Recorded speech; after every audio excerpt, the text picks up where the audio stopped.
Bonjour et bienvenue à cette série de capsules vidéo sur l'indice de transition et le tableau de bord de la transition de Lactanet.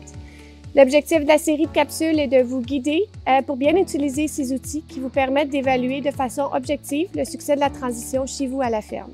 Dans cette vidéo, on va parler particulièrement du statut énergétique en début de lactation, de comment ça peut affecter les performances de votre troupeau et de comment bien le monitorer à la ferme. Le bêta-hydroxybutyrate, qu'on appelle aussi BHB, c'est un indicateur de statut énergétique de la vache.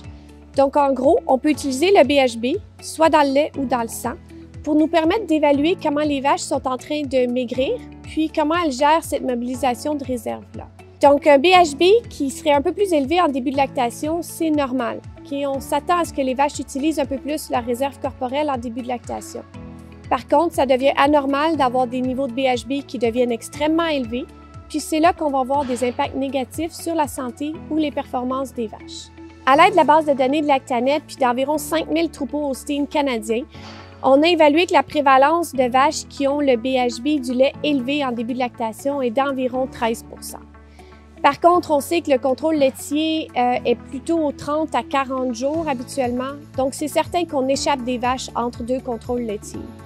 On pourrait croire là, que l'incidence réelle de BHB élevée dans le lait en début de lactation dans nos troupeaux canadiens serait probablement 2 à 3 fois ça, donc fort probablement au moins 30 % de nos vaches qui seraient affectées. À l'aide de la base de données qu'on détient chez Lactanet, on a aussi pu évaluer que les vaches qui ont un niveau de BHB dans le lait élevé en début de lactation vont avoir entre autres 24 jours ouverts additionnels.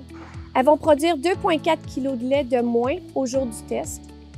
Une moins grande proportion d'entre elles va être gestante à 150 jours en lait. Puis en plus, ces vaches ont 2 fois plus de risques d'être réformées, donc de ne jamais véler à nouveau à l'intérieur du troupeau. L'utilisation du tableau de bord de l'indice de transition et de ses indicateurs clés permet de facilement garder un œil sur l'incidence d'acétonémie subclinique en début de lactation. Dans le deuxième onglet du tableau de bord de l'indice de transition, vous pouvez voir l'indice d'acétonémie subclinique de votre troupeau.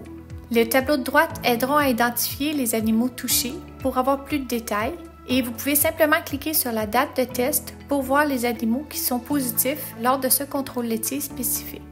Les données sont divisées en 2 périodes car ça peut nous aider à mieux identifier la source du problème dans le troupeau.